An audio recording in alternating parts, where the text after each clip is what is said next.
स्वागत है आपका वैसे फॉर्म एक और वीडियो में। और जॉन सीना और लोगन पॉल के बीच हुई एक तगड़ी वर्बल असॉल्ट के बारे में।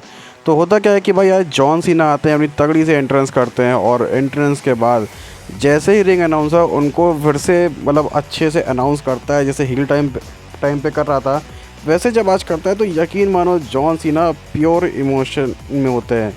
वो इतने इमोशनल हो जाते हैं और लग रहा होता है कि हाँ भाई बंदा रो ना दे। और इसके बाद जैसे ही वो कुछ बोलने जा रहे होते हैं तभी आ जाते हैं बीच में लोगन पॉल आते हैं और मिलती है उन्हें एक अच्छी तगड़ी वाली बू। और उसके बाद वो बोलते हैं कि भाई बहुत अच्छा लगा कि इंग्लैंड में। अब वो आयरिश लोगों के सामने इंग्लैंड का प्रेफरेंस क्यों इसलिए दे रहे थे क्योंकि भाई बहुत पहले ना कि आयरिश जो पीपल थे ये इंग्लैंड के मतलब कॉलोनी में थे, तो यहाँ से वो रेफरेंस लिया जाता है। और इसके बाद लोगन पॉल बोलते हैं देखो तुम सभी आयरिश एक तरह से एक ही तरीके के हो, ड्रंक और फेलियर। और इसके ऊपर भाई चैंट्स लगाता है पूरा क्राउड, वो होता है हु आर यू। तो हमारे लोगन पॉल बोलते हैं हु आई एम, मैं वो हूँ जिसको तुम अपना पैसा देकर यहाँ पर देखने आए हो, तो चुपचाप रहो और मुझे सुनो। और फिर भी क्राउड उन्हें बोलने नहीं दे रहा होता है तो वो बोलते हैं देखा जॉन, मैं बस इसीलिए इन्हें पसंद नहीं करता। ये जो घर में बैठे ये लोग जो यहाँ चिल्ला रहे हैं, ये लोग ट्विटर पे जाएंगे और मुझे आउटसाइडर बोलेंगे, लेकिन मैं आउटसाइडर कैसे हूँ? मैंने तो 4 साल से मैं यहाँ खुद को रगड़ रहा हूँ, मैं काफ़ी लोगों से पुराना हूँ जो कि बैक स्टेज हैं। और तुम जॉन सीना तुम क्या हो? तुम भी तो एक प्रोफेशनल प्रिटेंडर हो चुके हो और आजकल तो तुम एक वो एक्टर बन चुके हो जो कि रेसल कर सकता है। यानी कि वो जॉन सीना के हॉलीवुड वाले जो टूर चलता है उनका, ये सब चीज़ों पे शॉट ले रहे होते हैं। और इसके बाद वो बोलते हैं कि भाई देखो, और मैं तो क्या हूँ, मैं लोगन पॉल हूँ, मुझे तो फेमस होने के लिए ऑस्कर में नंगा होने की भी ज़रूरत नहीं है। क्योंकि आपको याद होगा कि जब हमारे जॉन सीना गए थे ऑस्कर में तो वो पूरा नेकेड होके आए थे, बस उनके पास छुपाने के लिए कुछ था अपना सामान, बस उसके अलावा कुछ नहीं था। तो उस पर भी वो तगड़ा वाला शॉट लेते हैं और बोलते हैं कि यार मैं तुम्हारे लिए क्या करता हूँ, मैं अपनी लाइफ रिस्क करता हूँ जस्ट तुम वो मोमेंट देख पाओ। लेकिन ये बंदा 23 साल से क्या कर रहा है? इसके पास वही घिसे पीटे 4 से 5 मूव हैं और ये उसको रिपीटेडली करता रहता है। लेकिन असली में तुम्हें एंटरटेन कौन कर रहा है? वो मैं कर रहा हूँ। तो तुम बताओ असली इम्पोस्टर कौन है, ये है या मैं हूँ? और इसके बाद भाई ये तो लगा था कि भाई मतलब घसीट दिया अच्छे से लोगन पॉल ने। और उसके बाद जॉन सीना ने जो वापसी की है भाई वो मतलब अलग लेवल की थी। पहले तो वो बोलते हैं कि हाँ तुम लोगन पॉल तुम एक मेन इवेंटर होने वाले हो, तुम ये होने वाले हो, तुम वो होने वाले हो। लेकिन भाई और इस पे क्राउड का थोड़ा सा रिएक्शन भी आ रहा होता है, वो डिसअपॉइंट हो रहे थे, वो भी समझ नहीं पा रहे थे क्या हो रहा होता है। बट तभी जॉन सीना बोलते हैं कि काश ऐसा हो पाता जैसा मैं सोच रहा था। यार हम लोग ने तो तुम्हारा खुले मन से स्वागत किया था, मैंने तुम्हारे साथ घंटों बैठ के बात की थी कि हम लोग ये करेंगे वो करेंगे, लेकिन तुमने क्या किया? तुमने जस्ट हमें डिसअपॉइंट किया है। और तुमने क्या किया? तुमने तो आके बस यहाँ इसे अपने अपॉर्चुनिटी की तरह यूज़ किया है। तुमने देखा कि कैसे आके यहाँ पे बस अपनी इस प्राइम को प्रमोट कर सको ताकि तुम एक और पोकेमॉन कार्ड खरीद सको। तो अच्छे से यहाँ पे ले रहे होते हैं जॉन सीना लोगन पॉल की। और इसके बाद जॉन सीना बोलते थे देखो सीधी बात है, तुम में और मुझ में डिफरेंस ये है कि मैं जब भी यहाँ पर आता हूँ तो मैं सोचता हूँ कि मैं इस बिज़नेस को क्या दे सकूँ, लेकिन तुम क्या सोचते हो? तुम ये सोचते हो हर वक्त कि मैं इस बिज़नेस से क्या निचोड़ सकूँ।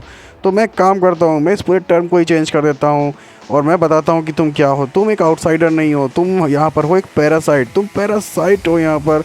और तुम बस यहाँ से चीज़ें नोचना चाहते हो, तुम बस यहाँ से चीज़ें सक करना चाहते हो, यहाँ से निकालना चाहते हो कि तुम इस बिज़नेस से क्या निकाल सको। तुमने इस बिज़नेस के बारे में कभी केयर ही नहीं किया है, उल्टा तुमने यहाँ से लोगों की अपॉर्चुनिटीज़ छीन ली है जो मुझसे मैच लड़ सकते थे। वो डोमिनिक मिस्टीरियो, एजे स्टाइल्स, जेका फाटू का नाम लेते हैं और बोलते हैं कि इन लोग के साथ लेजेंडरी मैचेस हो सकते थे, लेकिन मैं तुम्हारा टाइम तुम्हारे ऊपर वेस्ट कर रहा हूँ। लेकिन ठीक है, तुम लकी हो, तुम पहले खड़े थे और तुमने ये मैच पा लिया है। आगे वो बोलते हैं कि भाई तुम बोलते हो कि तुम अपनी जान जोखिम में डालते हो, लेकिन तुमने वो कितने मैचेस के लिए किया है? तुमने वो किया है केवल जब तुमने वो तब किया है जब तुम पीएलई में जाते हो। तुमने जस्ट 23 मैच लड़े हैं और मैं इस अरीना में मैं 23 साल से अपना खून पसीना एक कर रहा हूँ। और इवन तुम कैमरे के लिए लड़ते होगे लेकिन मैं नहीं लड़ता। मैंने इसी अरीना में डबलिन में मैच लड़ा था शेमस के साथ, जहाँ पे वो कैमराज भी नहीं थे। तो तुम मुझे मत सिखाओ कि मैं क्या हूँ। और उस वक्त तुम क्या कर रहे थे? तुम तो अपने ब्रदर के साथ वाइन्स बना रहे थे। तो मतलब उन्होंने एक अच्छा खासा दिखा दिया कि भाई तुम तब क्या थे और मैं अब क्या हूँ। तो और इसके बाद भाई यहाँ से सीधे सीधे लोगन पॉल को समझा देते हैं कि भाई देखो अपना तो तुम एक क्लास यहाँ पर लेके आना, क्योंकि मैं तो तुम्हें अच्छे से तोड़ने वाला हूँ। अब इसके बाद क्या होता है कि भाई लोगन पॉल का मूड ख़राब हो जाता है, वो सीधे उनकी टोपी उछाल देते हैं और अटैक करने जा रहे हैं जॉन सीना के ऊपर। और तभी जॉन सीना लगाते हैं तगड़ा वाला ए। और इसके बाद भाई जॉन सीना ऐसे चले जाते हैं और लोगन पॉल बस मुंह देख रहे होते हैं। और जब वो बैक स्टेज जाते हैं ना, तब ड्रू मैकइंटायर उन्हें समझा भी रहे होते हैं कि नहीं तुम कर सकते हो, तुम्हें अपना बेस्ट यहाँ से निकालना पड़ेगा, ये है वो है, बिल्कुल मतलब उन्हें मोटिवेट कर रहे होते हैं अच्छे से। तो यहाँ से कहीं ना कहीं एक वो अंदर से फीलिंग आती है क्या Drew McIntyre versus John Cena के भी मैच हो सकता है। हालांकि एक इंटरव्यू में मैंने आपको बताया था कि इससे पहले ड्रू मैकिंटायर ने एक इंटरव्यू दिया था और उसमें कहीं ना कहीं उन्होंने टीज़ करने की कोशिश की थी John Cena versus Drew McIntyre.